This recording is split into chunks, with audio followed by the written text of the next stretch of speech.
నిన్న మీడియాతో కేటీఆర్ చిట్చాట్లో పార్టిసిపేట్ చేశారు. కాంగ్రెస్ పైన సంచలన వ్యాఖ్యలు చేశారు ఆయన. మాకు బీజేపీతోనే పోటీ, కాంగ్రెస్ది 3వ స్థానమే అంటూ కేటీఆర్ వ్యాఖ్యలు చేశారు. అధికారంలో ఉన్నటువంటి పార్టీ వచ్చే ఎన్నికల్లో 3వ స్థానానికి పడిపోబోతోంది, మేము బీజేపీతోనే పోటీ పడతామని చెప్పి కేటీఆర్ మాట్లాడుతున్నారు.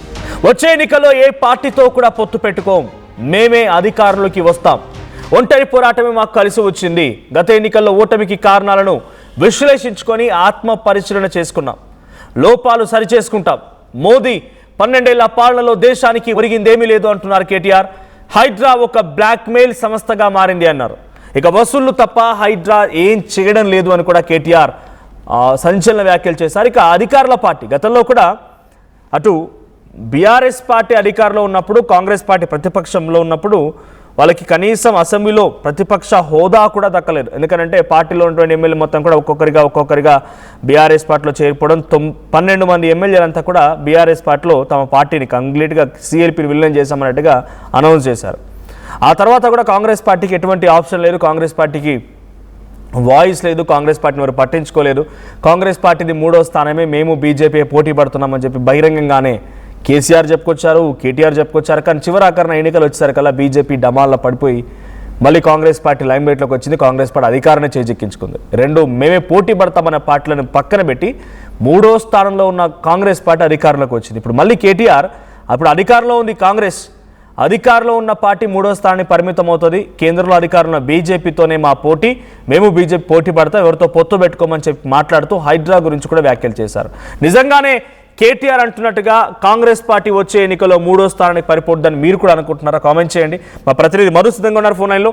మధు, సో కేటీఆర్ వ్యాఖ్యలు ఎలా చూడాలంటే ఆయన ఏ కోణంలో మాట్లాడుతున్నారు ఇది? సో గతంలో 3వ స్థానంలో ఉంటుందని చెప్పి ఆయన కేసీఆర్ కూడా మాట్లాడుకొచ్చారు అనేక సందర్భాల్లో. అదే పార్టీ అధికారంలోకి వచ్చినప్పుడు మళ్ళీ అధికారంలో ఉన్నటువంటి పార్టీ 3వ స్థానానికి పడిపోతుంది అని చెప్తూ ఉన్నారు. మా పోటీ బీజేపీతోనే అంటున్నారు. బీజేపీ కేంద్రంలో ఏం చేయలేకపోతుంది, రాష్ట్రానికి ఏం చేయడం లేదని ఎండగట్టేటువంటి బీఆర్ఎస్ పార్టీ ఇప్పుడు మళ్ళీ బీజేపీతోనే మా పోటీ అనడం ఎలా చూడాలి? ఇది ఒక రాజకీయ ఎత్తుగడ అనుకోవాలా?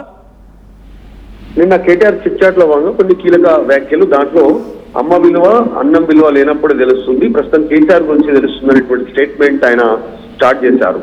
రాష్ట్రంలో పాలన కరెక్ట్ లేదు, ప్రస్తుతం చాలా దారుణమైనటువంటి సిచ్యువేషన్ లో ఉంది, వెనక్కి వెళ్ళిపోయింది.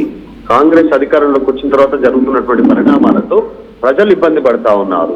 రోజుకొక అబద్ధంతో గోబెల్స్ రేవంత్ ఇద్దరు అన్నదమ్ముల్లా, ఇద్దరు బ్రదర్సా ఆ రకంగా ప్రచారం జరుగుతూ ఉంది. ఎందుకంటే అన్ని అబద్ధాలు చెప్తా ఉన్నారు. 100 రోజుల్లో చెప్తా ఉన్న హామీలు ఒక్కటి చేయకపోగా 2.5 సంవత్సరాలైనా ఇంకా బీఆర్ఎస్ నే ఎత్తుపడుస్తా ఉన్నారు, బీఆర్ఎస్ పైనే ఆయన ఆరోపణలు చేస్తా ఉన్నారు. మరి అట్లాంటి దేశాన్ని కాంగ్రెస్ పరిపాలించింది 50 సంవత్సరాలకు పైగా, ఇంకా కాంగ్రెస్ నే తిట్టుకుంటూ పోవాలా? మేము 10 ఏళ్ళు అధికారంలో ఉన్నాం, బాగా చేయలేదనేటువంటి ఒక ఆలోచనతో వీళ్ళు చెప్పిన దొంగ హామీలను నమ్మి ప్రజలు కాంగ్రెస్ కి అధికారం అప్పచెప్పి ఇప్పుడు బాధపడతా ఉన్నారు. కాంగ్రెస్ ఏం చేయట్లేదు, బీఆర్ఎస్ బాగుంది అనేటువంటి ఆలోచనలో ఉన్నారు.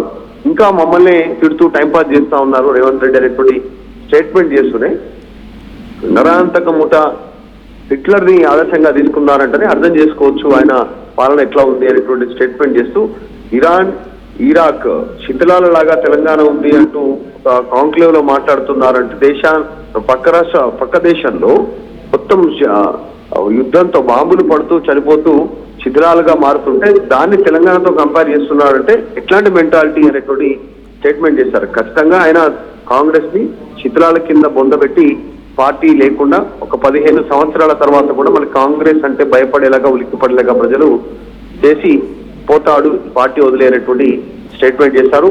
ఇంకొక కీలక స్టేట్మెంట్ ఫ్యూచర్ సిటీకి సంబంధించినటువంటి విషయంలో కూడా మాట్లాడారు. ఫ్యూచర్ సిటీకి సంబంధించి రేవంత్ రెడ్డి ఇల్లు కట్టుకుంటాడు ఫ్యూచర్ సిటీలో, మరి ఆయన కట్టుకోగలుగుతాడా, పోయి అక్కడే ఉండగలుగుతాడా అనేటువంటి స్టేట్మెంట్ చేశారు. ప్రస్తుతం కాంగ్రెస్ పార్టీ సిచ్యువేషన్ ఎట్లా ఉందంటే ఒక జారుడు బండ నుంచి కిందికి జారుతున్నట్టుగా ఉంది. సో రోజు రోజుకు కిందికి జారుతూనే ఉంటుంది, మళ్ళీ పైకి వెళ్ళేటువంటి సిచ్యువేషన్ లేదు, ఆ పరిస్థితి ఉంది. డెవలప్ అయ్యే పరిస్థితి లేదు. కాంగ్రెస్ ఖచ్చితంగా వాళ్ళు రారు, 3వ స్థానానికి పరిమితమవుతుంది కాంగ్రెస్ పార్టీ, మళ్ళీ గెయిన్ అయ్యేటువంటి సిచ్యువేషనే లేదు అంటూ స్టేట్మెంట్ చేశారు. 100% ఇప్పుడు 2 చెరువులు మాత్రమే బాగు చేసి 100% ప్రచారం చేసుకుంటుంది హైడ్రా పేరిట రేవంత్ రెడ్డి. గతంలో 100 చెరువులకు పైగా హైదరాబాద్ లోనే బాగు చేసినటువంటి చరిత్ర బీఆర్ఎస్ ఉంది, ఎక్కడ ప్రచారం చేసుకోలేదు, మార్కెటింగ్ చేసుకోలేదు అంటూ స్టేట్మెంట్ చేశారు. 55 సంవత్సరాలు కాంగ్రెస్ పరిపాలించి దేశాన్ని ఎంత నాశనం చేసిందో ఈ 5 ఏళ్లు చాలు రాష్ట్రాన్ని అధోగతి పాల్గొనడానికి రేవంత్ రెడ్డి అంటూ స్టేట్మెంట్ చేశారు. అనేక అంశాల పైన ఇక 9 హెట్టి పైన కూడా మాట్లాడారు. అది కాదని తెలిసినా కావాలని దానిపైనే పడ్డారు. అదే ప్రయత్నం చేస్తా ఉన్నారు. ఎల్ఎన్టీని బెదిరించారు, ఎల్ఎన్టీని లాక్కున్నటువంటి సిచ్యువేషన్ ఉందంటూ స్టేట్మెంట్ చేశారు. ఇలా అనేక అంశాలు మాట్లాడుతూ పార్టీ గురించి కూడా మాట్లాడారు. త్వరలో పార్టీ ప్రక్షాళన ఏనున్నారు. ముఖ్యంగా మనోజ్ నెక్స్ట్ వీక్ లో కేటీఆర్ కార్యకర్తలకు, నాయకులు, జిల్లా నాయకులకు అందరికి అందుబాటులో ఉండడానికి వారంలో 5 రోజులు పూర్తి స్థాయిలో బీఆర్ఎస్ భవన్ లో అందుబాటులో ఉండనున్నారు. ఆయన మధ్యాహ్నం ఉదయం నుంచి మధ్యాహ్నం 3 గంటలు 4 గంటల వరకు డైలీ వైజ్ గా అంటే మనం ఫెయిల్యూర్స్ ని మేము ఆల్రెడీ రెక్టిఫై చేసుకునేందుకు ప్రయత్నం చేస్తున్నాం, గమనించాం, వాటిని ఆత్మ పరిశీలన చేసుకున్నాం అని చెప్తున్నారు. అంటే మేము ఫెయిల్ అయ్యామని ఒప్పుకున్నారనుకోవాలి ఆయన. అంటే ప్రజలు మేము ఫెయిల్ అయ్యామని అనుకోని కాంగ్రెస్ కి అధికారంలోకి ఇచ్చారు అనేటువంటి స్టేట్మెంట్ చేశారు ఆయన ఖచ్చితంగా. ఎందుకంటే ఓటమి చెందిన తర్వాత నైరాశ్యం ఉంటుంది. నైరాశ్యం నుంచి బయటికి రావడానికి ఆలోచన చేయాలి. మాకు కూడా కాస్త సమయం పట్టింది. ఎందుకంటే అంతా బాగు వేస్తాము అనుకున్నాం మేము. ప్రజలు మాత్రం మమ్మల్ని తిరస్కరించారు, కాంగ్రెస్ కి అధికారం ఇచ్చారు. దాంట్లో తప్పేం లేదు. ఒక్కొక్కసారి అనేక పార్టీలకు ఓటమి జరుగుతుంటుంది, ఓటమి వస్తూ ఉంటుంది. మాకు కూడా ఓటమి వచ్చింది, మేము దాన్ని రిసీవ్ చేసుకున్నాం. మేము బాగా చేయలేదని అనుకునే ప్రజలు కాంగ్రెస్ నమ్మి ఓటు వేశారు, కాంగ్రెస్ కి అధికారం ఇచ్చారు. కానీ కాంగ్రెస్ కి అధికారం ఇచ్చిన తర్వాత ప్రజలకు అర్థమవుతా ఉంది కాంగ్రెస్ కరెక్ట్ గా చేయట్లేదు, రేవంత్ రెడ్డి ఇంకా మాటలే చెప్తా ఉన్నాడు అనేటువంటి అర్థమవుతుంది అనేటువంటి స్టేట్మెంట్ చేశారు. సో అలా అనేక అంశాలపైన మాట్లాడారు. రేవంత్ రెడ్డి కట్టుకున్నటువంటి 200 కోట్లతో ఎంసీహెచ్ఆర్డీలో ఆయన భవనం నిర్మించుకున్నారు అనేటువంటి స్టేట్మెంట్ చేశారు. ఇంకా వచ్చేటువంటి ఎన్నికల్లో బీఆర్ఎస్ ఒంటరిగానే పోటీ చేస్తుంది, ఎవరితో పొత్తుండదు, అధికారంలోకి వస్తాము, కాంగ్రెస్ 3వ స్థానంలోకి వెళ్ళిపోతుంది, కాంగ్రెస్ పార్టీ అంటేనే ఒక కంపు పార్టీ అనేటువంటి స్టేట్మెంట్ చేశారు. Thank you Madhu. సో మొత్తంగా కేటీఆర్ చిట్చాట్లో సంచలన వ్యాఖ్యలు చేశారు. ఆయన మేము ఆత్మ పరిశీలన చేసుకున్నాం ఓటమికి, దాని తర్వాత మేము డెఫినెట్గా మళ్ళీ ముందుకు వస్తూ ఉన్నాం, అన్ని రకాలుగా మేము రెక్టిఫై చేసుకుంటూనే ఉన్నాం.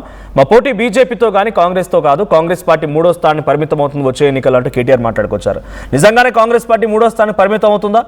కాంగ్రెస్ అధికారంలో ఉన్నటువంటి పార్టీని 3వ స్థానం నెట్టేసి బీజేపీ బీఆర్ఎస్లు పోటీ పడతాయా? మీ అభిప్రాయం ఏంటో కామెంట్ చేయండి. At the same time KTR త్వరలోనే పార్టీ నేతలకి సమయం ఇవ్వడానికి యాజ్ పర్ మా మధు చెప్తున్నట్టుగా వారానికి 5 రోజుల పాటుగా తెలంగాణ భవన్లోనే పార్టీ కార్యకర్తలకి, నాయకులకి సమయం ఇవ్వబోతున్నారు, వారు కేటాయించబోతున్నారు. ఒకనొక సందర్భంలో పార్టీ ఓడిపోయిన తర్వాత పలు నియోజకవర్గాల్లో మీటింగులు జరుపుతున్నప్పుడు కూడా కేటీఆర్ కానీ హరీష్ రావు గారు ఎదురైనటువంటి కొన్ని సందర్భాలు, మరికొంత మంత్రులకు ఎదురైనటువంటి అంశాలు ఏంటంటే బహిరంగంగానే బీఆర్ఎస్ పార్టీ నాయకులు మీరు సమయం ఇవ్వకపోవడం, మీరు పట్టించుకోకపోవడం మూలంగానే ఇదంతా జరిగిందని చెప్పి నిరసన కూడా వ్యక్తం చేశారు. అంతేందుకు మొన్న హరీష్ రావు ఒక పర్యటనలో ఉన్నారు. ఆయన సింగరేణికి సంబంధించిన పర్యటనలో ఒక వేదిక మీద ఆయన మాట్లాడుతూ ఉండగానే కింది నుంచి ఒక కార్యకర్త వచ్చి మీరంతా చేయడం మూలంగానే మేమంతా అబాస్పాలయ్యామని చెప్పి ఆందోళన కూడా వ్యక్తం చేస్తూ ఆయన కూడా ఒక స్లోగన్ కూడా ఇవ్వడం జరిగింది. అంటే గతంలో గంగుల కమలాకర్కి ఇదే ఎదురైంది. సో వరుసగా ఎదురవుతున్నాయి ఈ సంఘటనలన్నీ కూడా.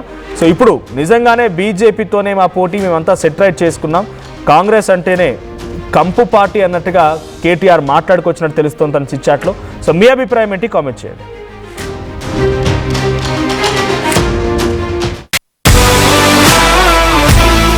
Bringing the industry expertise to the classroom.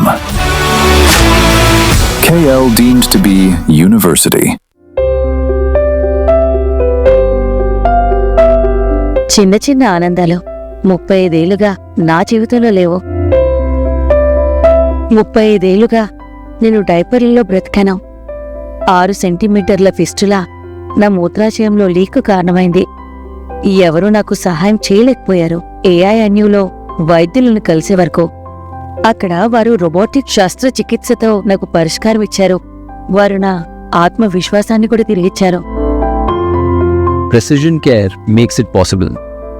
The Center for Robotic Surgery at AINU